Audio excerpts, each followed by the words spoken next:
Thanks, everybody. So Aubrey and I are going to cover the annual projects report. We usually shoot for this in January and giving an overview of what happened in the prior calendar year. So we're a little late due to just different scheduling things. And often JP is here as well, but because of his sabbatical, and you'll see him next month with Suzanne doing a more in-depth presentation about the Beaver project specifically, you're going to get me and Aubrey tonight. So this is all a retrospective of highlights of 2021, and when we talk about future, we're talking about 2022, even though a lot of that is like literally happening right now. So we'll keep our heads in 2021. So here's a snapshot map of what we're going to talk about. This is not all of our projects, it's most of them, but we have things in 3 broad categories, and they're not perfect, and it's a little fuzzy what fits where, but in general, we're talking about future implementation in pink, so where the big push, the actual planting or in-stream work or knotweed spray work is happening in 2022 is the future. Orange is under implementation, so same thing, in-stream work, planting work, and then stewardship, primarily plant establishment or interplanting kinds of things. And these aren't perfect buckets by any stretch.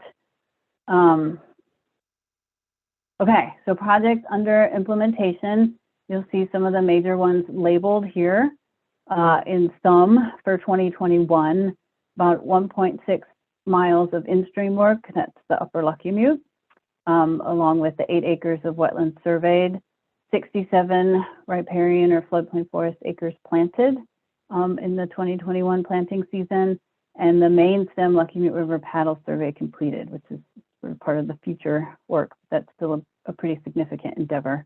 I've labeled some of them here, and the ones with the asterisks, so the 3 kind of across the top, we're going to go in more detail. So where you see the little star, that means we're going to give you additional detail on those. Today we're not going into J2E in detail because we didn't do quite as much in 2021, and we're a partner but not the lead on it. So, so you've seen this before, the Upper Luckiamute Main Stem Anchor Habitat Enhancement Project. Just going back to the map, we're up here in the way uppers of the main stem, and then we'll go to South Fork PD. And then I'll talk about the floodplain reconnection. So we'll start at the top and move down the system. And so you've seen a lot of this before as well, the kind of overview of the project, ownership, partners, target species, the metrics, and then the restoration goals. So you actually last month, we looked at the revised restoration goals and you adopted an updated version. So we're picking kind of which parts of that we're trying to address with these projects. This was intended to be a 2020 project, but with OWEB's delay in granting when COVID hit, it got pushed to 2021. So we'll focus on accomplishments to date, and next steps really is what we want to highlight here. We're not going to read all of this stuff to you, and it'll be on the website soon if you want to review it or share it. So accomplishments since funding, the stream surveys, the freshwater mussel surveys prior to the in-stream work. Last year, Trout Unlimited, in partnership with Oregon Department of Fish and Wildlife, did spawning surveys and found, I think it was 27 steelhead reds, which was pretty exciting. And I didn't hear back from JP if they're doing it. They were working on getting that together for this year, which would be about this time. So that would be great if that happened again. We thinned the overstocked Doug fir stand, placed the large wood in 2021, 22 structures, seeded disturbed wetland area, so collected seeds from the existing native plants and spread them where the excavator tracks went. Institute for Applied Ecology out of Corvallis conducted the wetland inventory and has submitted their report with management recommendations and a botanical inventory. And we did the bed elevation monitoring subsequent to the large wood placement. So sort of it's post-project, but essentially year 0 before any high water events and movement in the system occurs. So next steps, planting disturbance areas and the conifers. There's no real re-veg component to this because there's no kind of invasive monocultures to deal with. Ongoing monitoring more, so we'll do the bed elevation annually, and then we added an element this year for this project of conifer survival enhancement. So Amanda's working with JP on a protocol for that with her forestry background. And we've done a lot of conifer enrichment over the years, but have never systematically assessed how they do. We just see them out there and say, hey, look, that's one of ours. It's alive.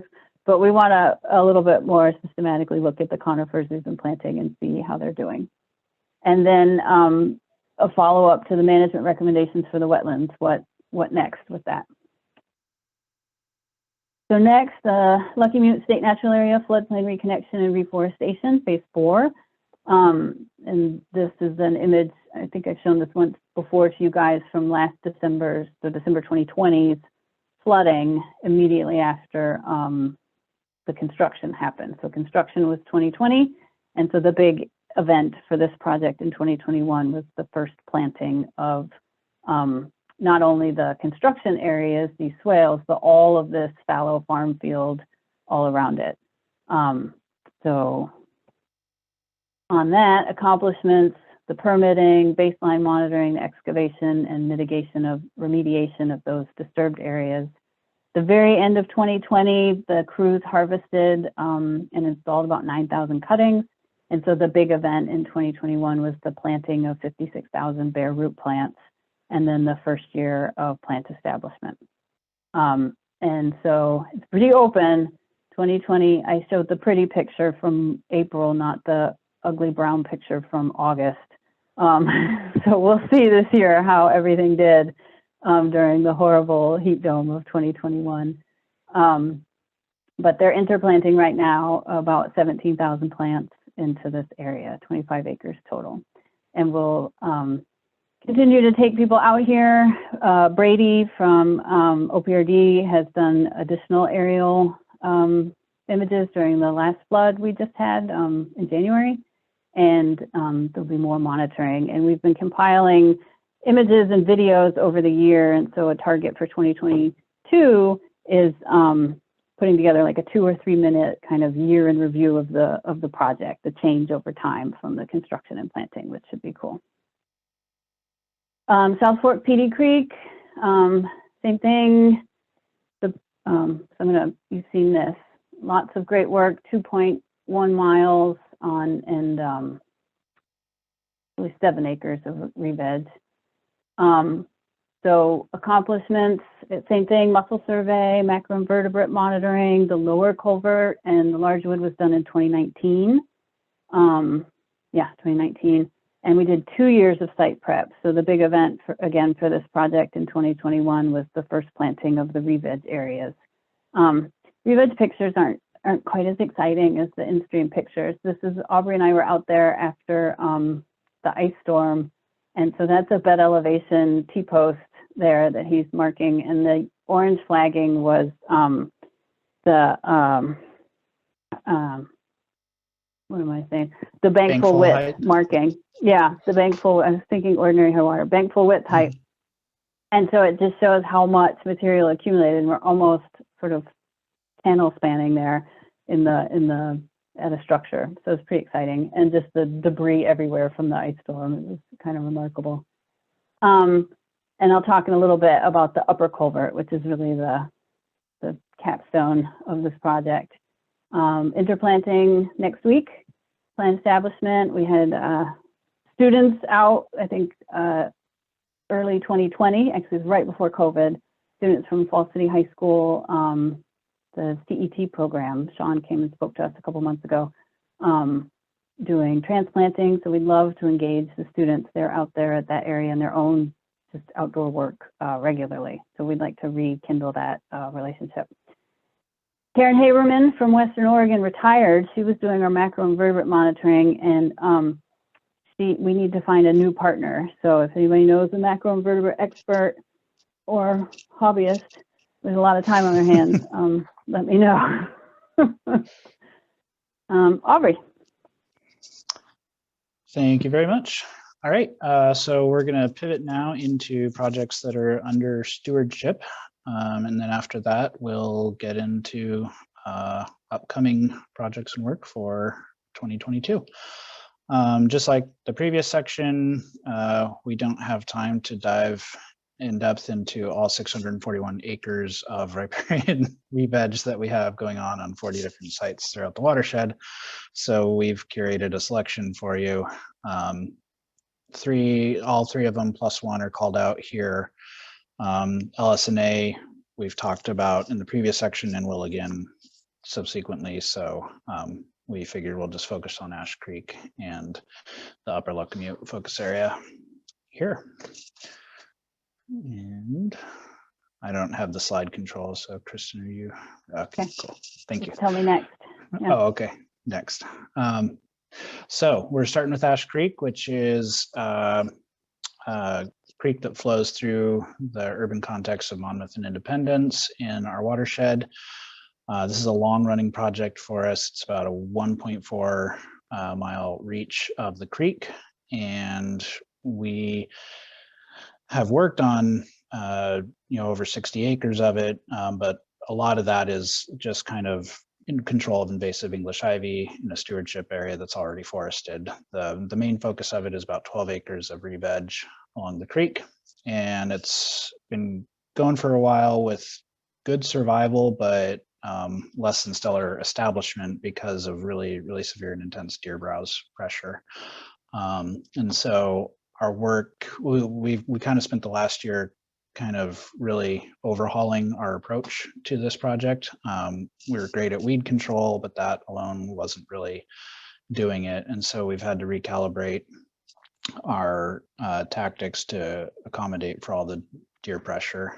And so that's included things like installing larger stock containerized trees with protective deer exclosure cages around them. Obviously, we can't afford to do that along the whole reach, but we're doing kind of a series of them along the reach to get a scaffolding kind of going, start throwing out shade and roots in the soil, et cetera. We're applying deer repellent to the existing plantings to hopefully keep the deer moving instead of hanging out and parked and munching on our plants. And we're also filling the survival gaps that do exist with species that are deer resistant. They just don't like to eat them. And so far that's going really well. We started that effort last year with 3 volunteer projects, engaging about 25 new volunteers. We added 473 new plantings to the over 63,000 that we've put in throughout the lifetime of this project to date. So far, it's looking good. And coming up, the funding that paid for that work is kind of running out. And so we've applied for a few new grants that will hopefully sustain that effort going forward. So next steps are basically waiting for those to come through and then implement. George, I see you've got your hand up. I do. Yeah. Just a question, a simple question. You may or may not know this. 63,000 plants is a lot, it sounds like to me, and 12 acres in 12 acres sounds like what's the survival rate and stuff like that? So the general target density we go for is about 2,700 stems per acre. That includes trees and shrubs. So it's a lot denser than like a forestry planting. Our tree density is actually about the same as a standard timber planting, but we just throw a ton of shrubs in between them. So 2,700 stems per acre, and then that also factors in interplanting in successive years, which is a standard practice in all re-veg projects. And the idea behind R3, which is the restoration practice that is kind of the industry standard in this region, is you're kind of flooding the system and expecting some baseline level of mortality. And the idea is that enough is going to pull through, that you're still going to get what you want out of that. It is, believe it or not, a lot more effective and efficient than trying to coordinate the logistics of getting enough container stock out to a site to fully revegetate it. So there's not really a hard and fast rule, but I think generally most managers shoot for no more than 15% mortality on a site when all is said and done. So if you got 85 plus, it's generally considered pretty good.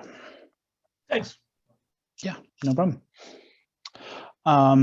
Yeah, but I think that is it on Ash Creek. Basically, we're just waiting at this point for, oh no, you can hit say, for those grants to come in and then continue the plan. So next we're going into the upper Luckiamute focus area, the series of sites over 82 acres that were, we started work on them in the original model watershed program. And that is one of our longest running projects at this point, especially from a re-veg perspective. In fact, this is the last year for it. The funding is sunsetting after this year. So it's a really big effort across many private landowners. 82 acres, most of it's on the main stem Luckiamute, but there's some tributary side channels in there as well, like PD and Price and Plunkett Creeks. We've installed hundreds of thousands of plants on this project over the years, and it's, you know, at this point in the lifetime of it, they're coming along really well. As you can see in the picture there, they're getting pretty established. We've kept weed pressure really low. They're starting to get the height that they need to start to shade out the understory and kind of beyond the competitive reach of future invasions. So it's quite a legacy project. The next steps are pretty much just run out the funding this year, doing a few more weed control entries, just to give the plants one more little boost of head start. And then we'll focus especially on knotweed, just to kind of double tap that, come at it from two different projects. But the reason we're kind of highlighting this is, you know, we traditionally with projects, they are implemented, the landowner has participated, and it's been great. And then we're just done, we pull out, and we hope that the site doesn't burn down or you get knocked down in a storm or something else, and that it's going to be okay. And we've really been thinking a lot about kind of the long-term sustainability of these projects and protecting the investment, and that's led us to discussion of what we're going to talk about on the next slide, which is Landowner Guides. And the idea behind this is it's not tied to any one particular project or site, but it's a document that we're intending to produce internally in the council that we can hand over to landowners once a project has completed. And we've, you know, no funding is forever, but the land is still going to be there, and we want it to continue to be managed in support of the goals and objectives that we've been working on and devoting a lot of time and resources to. And so the idea is basically to empower the landowners to continue that after we're gone, give them the tools that they need to make good decisions about what kind of weeds to spray, how to treat them, you know, what kind of plants to plug gaps in if there's storm damage and things like that, and just kind of account for those kind of possible outcomes, as well as highlight lessons learned from their site specifically throughout the lifetime of the project. Like this particular river bend gets a lot of erosive pressure every season, and you might be losing more plants than you expect there. You just start thinking about that. There's always been a problem with teasel in this section, etc., so on and so forth. So last year we started kind of workshopping this idea. We got through the concept phase. We identified how we wanted to structure it. We had a really great meeting with the project review committee in December, in which we solicited feedback and got a lot of great ideas on what else to include and what extra resources we could incorporate.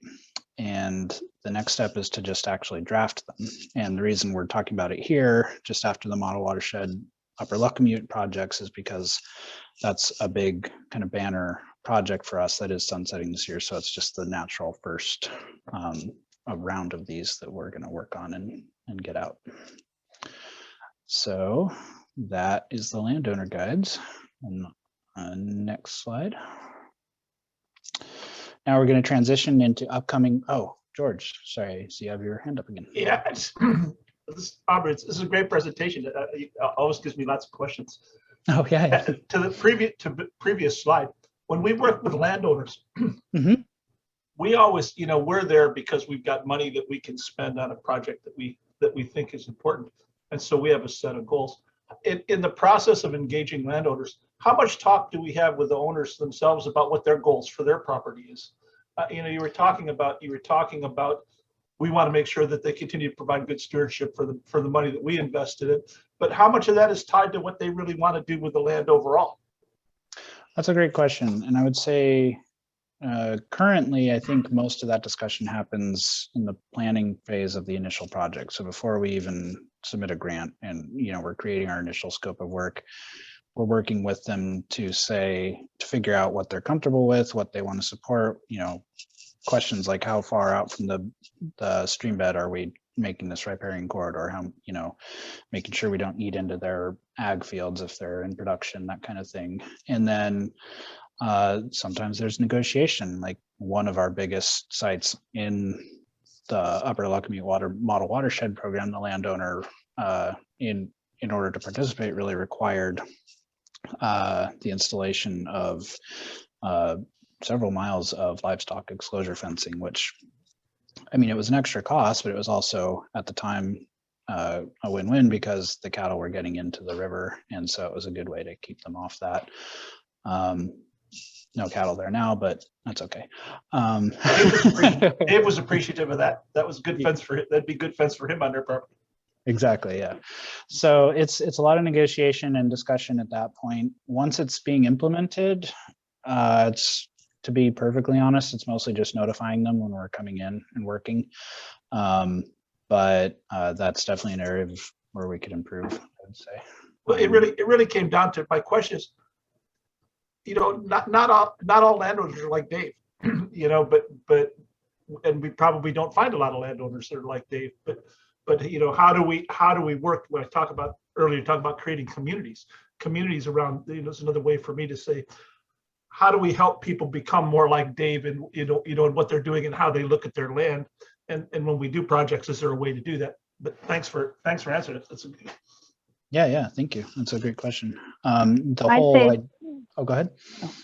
Oh, just George. Yeah, we definitely talk to landowners about mutual objectives, but definitely that for our involvement and engagement and funding, there has to be a habitat objective or a watershed benefit objective beyond like an infrastructure or land management objective. But definitely the landowners, their management, their production, their infrastructure, their, like Aubrey said, what's an acceptable width?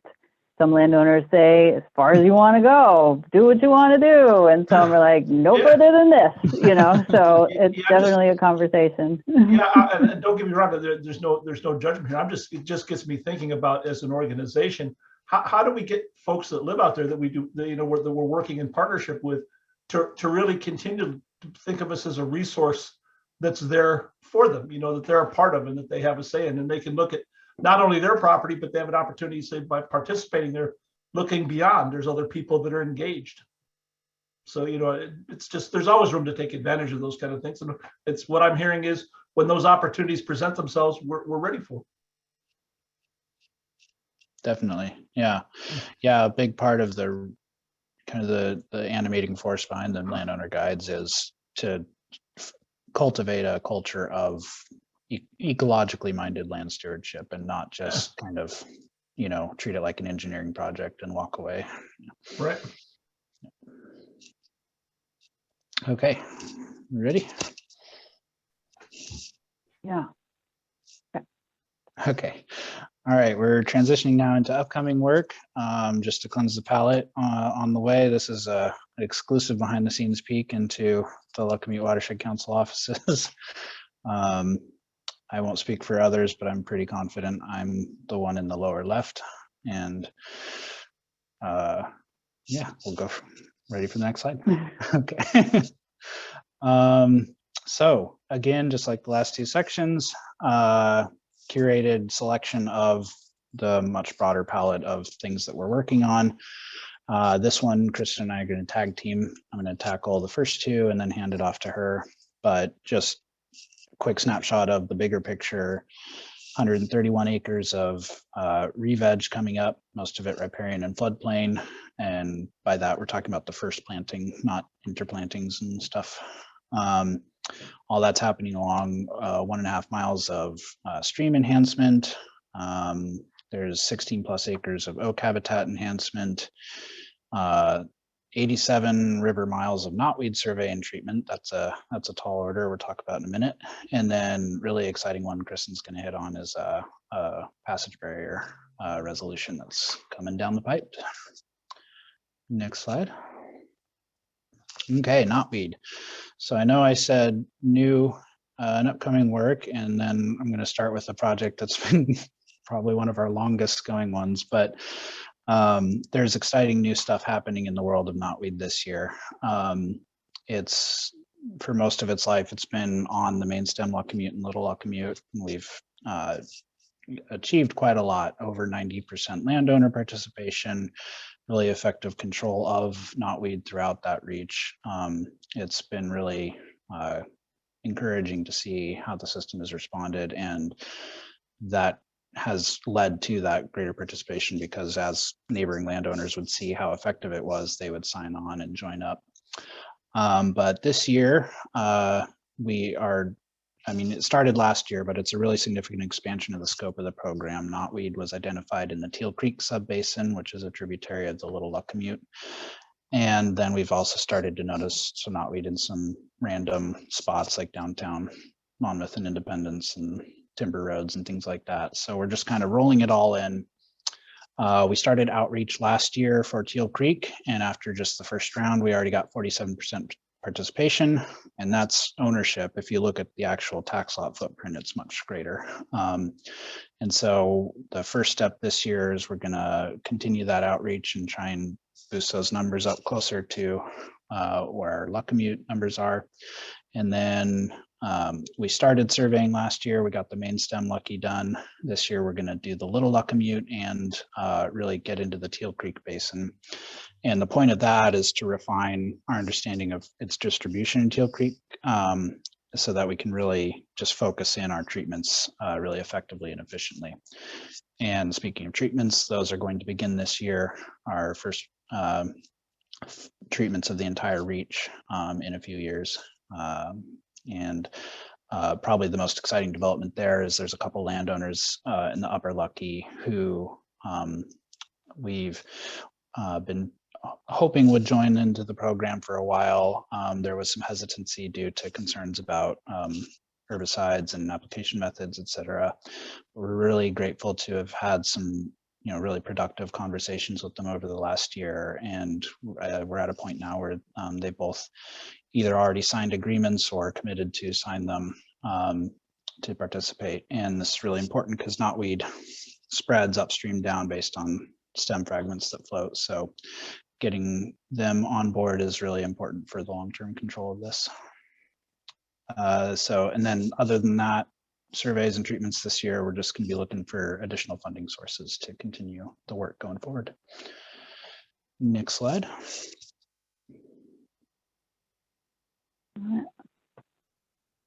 Okay, Upper Maxfield Creek. This is one that we're really excited. It's been something on our wish list for a while now. The stars aligned.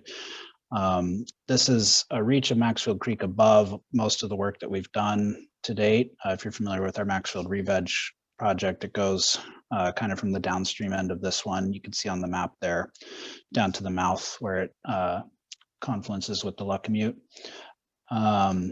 So this project, this is going to be a big in-stream and re-veg project. There's a ton of log structures that JP scoped out that are going in. The timing worked out really well because Starker is doing a harvest, which means they'll also do log structures on their property as well. So we were able to align those. This reach is really important because it's one of the highest ranked net map projects in our or reaches in our portfolio. We've already implemented on the first, and the second we're waiting on landowner outreach.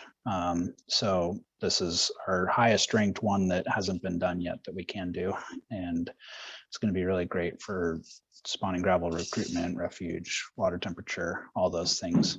There's about 3.5 acres of riparian re-veg. There's a 45+ acre management reach, which we're going to enhance with conifer plantings and ivy control and various other treatments.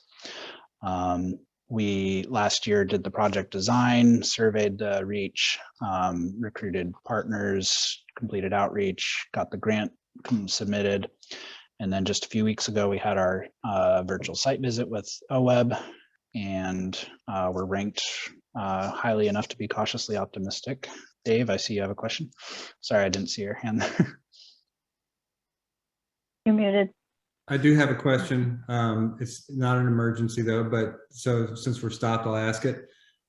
Those net maps reaches that we've done, are any of them mature enough so that we could do red surveys to see if they're being used? Probably. The Upper Lucky, so like I said, Trout Unlimited did pre-project, and they're supposed to be doing it now. They were working with Alex at ODF&W, so they're coordinating together on that. So that would be great. So they had a good outcome pre-project, which is like, yay. I think South Fork PD, we've asked if they would do some other reaches like Rittner and South Fork PD, because I feel like those would be wonderful to look at from that regard as well. And Tony was trying to do coho spawning, and he did some, but I'm not sure what he got done because that's earlier in the year. So that would have already happened. So the upper reach, that was done a long time ago, right? And that was because of population surveys. So fish were there before. So that's different. I'm wondering these stretches that we're doing because they look good on NetMap. That's what I'm wondering about. Are any of those mature enough so that we can see if we've made a difference or what? I'm just curious. Rittner would be a candidate for that because steelhead were never found on Rittner, and it was all bedrock. So I think Rittner would be a great candidate, and JP had asked them to look at that, but it's something we could push. We've had an internal conversation about if and when repeat RBAs are appropriate. So that kind of feeds into that. Yeah. Thank you. Yeah. Yeah. And I should clarify, there's been work, this isn't the entire upstream reach, it's a segment of it.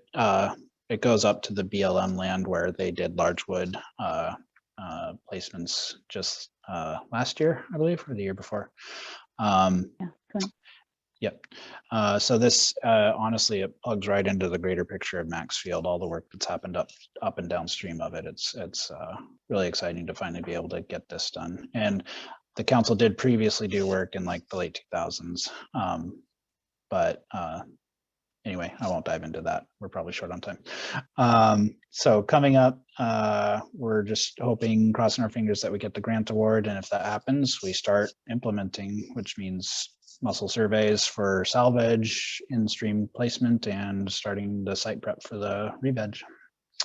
And that's Upper Maxfield. Okay. Just almost done. So this is primarily a BLM effort, but it's cool enough we decided to include it. So this is the upper extent of the South Fork PD reach. And the South Fork PD project basically goes from the confluence of South Fork and North Fork PD to this culvert, about 2.8 miles. The grant and the partners covered the lower culvert. So again, that was done 2019, Largewood 2019, re-veg is underway. This is like the capstone. So on the left, you see Dr. John Westall in 2014 at the inlet of the culvert for scale. So there's a human down there. And then this is a 2019 survey from Oregon Department of Fish and Wildlife, and there's a human up here on the roadbed, and that's how perched and undersized this culvert is. And we estimate from the age of these trees, I mean, this is a decades-old culvert on this area that it's amazing it hasn't blown out anyways. But so BLM's done the design, the geotechnical work, and they've secured funding, which they've basically awarded to OWEB, who's going to turn around and award it to us. And I've submitted the paperwork for that. And so we need to do the grant agreement, and Tony and Douglas will oversee implementation. So we're really sort of the admin on this and the grantee, and Tony and Douglas will manage it. But it's pretty exciting. And so besides the perch, an estimated 1.5 miles of habitat above, there's a huge amount of bed load, gravels, and other material accumulated behind this that will be released. So having the wood and everything else in place below, we've got years of temperature data, 3 years of bed elevation data. This is going to be cool. It's going to be great. So we're all very excited to get this done this year. So yeah. And then last one, phase 5 of Lsna. So we've been doing site prep on here since 2019 when Parks made the management decision to shift this from ag leased into floodplain forest. And we worked together, got funding, and have been doing prep and weed control. And so as a future project for 2022, the planting is actually, I think, done at this point. They've in the thinning, but pretty remarkable. And so Suzanne did a cool Photoshop job here for what the future will look like, plus a trail. The trail will stay in there. So, so that's exciting. OPRD is doing aerial imagery. So we're going to monitor the change in canopy, which I just think will be a great outreach besides sort of the data. And then USGS, Joan Hagar and her team, Jose, doing the avian monitoring. So just exciting all around. And then I grabbed the coho Aubrey saw when he did temperature retrievals for our, that's North Fork PD, or yeah, North Fork PD. So there we go. Thanks. Any other questions? Yeah, a couple. Thank you. First of all, it's always really cool to hear all the things that we're doing and see what we're doing. And what's I always find really exciting about it is the enthusiasm that you and Aubrey and the staff convey for getting projects done and for the work that we're doing. It's pretty impressive. And it's a story that we don't tell to enough people. And I'm glad that we're working on it. The only question I had is when you were talking about the starker work and stuff up on Maxfield Creek, do you guys all get notices from the state forestry department about work activity that goes on in the forest or up there, private and doing timber activity? I've got an area that I look at around my house. Then they send me notices when anybody applies, like, you know, Bush is cutting timber and Probst just cutting timber, a lot of timber that's just coming off of there. But you know, I wouldn't have known about it until they started with the chainsaws unless I'd gotten a notice to comment. So do you do that kind of stuff? I don't get the notices, the ODF notices. I have referred other landowners who are concerned about spray activity and things that is a public resource, the public notification of that, but I don't get them.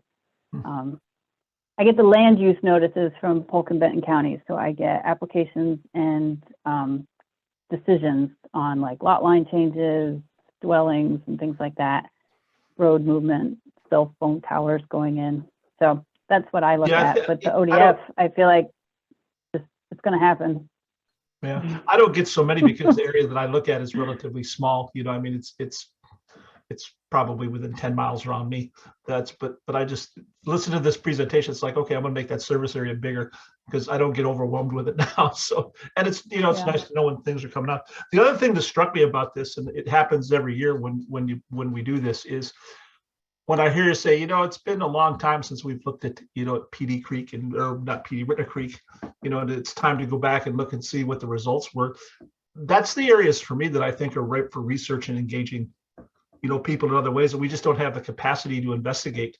And that, you know, if we're ever going to look at those kind of things, I think about the research that my daughter's doing for her master's degree, and having a site like, you know, Rittner Creek, where somebody could go in and do a master's thesis about saying what's, you know, just to do an assessment about what went on there from the time that the work happened, and, you know, looking at the baseline work that we did, and then looking at it today to see where it is. That's a master's thesis. And that's the kind of work, you know, it's the kind of work we could do if we had the capacity to do it, or if we wanted to go that way. But we just don't have the capacity to really engage people to do the work it takes to make it happen. Hopefully we can get there sometime. Yeah, and we haven't gotten too many people approaching us. I'm not sure if grad students, I don't know if it's not on the radar. They're doing, you know, like even Amanda, a lot of her work with H.J. Andrews, the experimental forest. I mean, OSU is fortunate to have a dedicated research forest where a lot of the students do that kind of work. I think for us, it would be if a student came to us and said, I'm interested in doing research, they're going to have in their mind what they're interested in looking at, but we should have in our mind, here's what would be most useful to us, rather than just like, oh, you want to do your thing, go do it here. But no, this is the kind of things we want to explore. I mean, it's not, yeah, it's not it's certain, I understand it's certainly not as simple a process as, you know, just saying we want this to happen. It takes, you know, it takes people to go out and do things to make it happen and make connections. But our connections to Oregon State seem to be pretty good in general. But you know, they can always get deeper. And where does that lead us in terms of being a more successful operation? You know, I don't know, but it's capacity to do it. All right, thank you.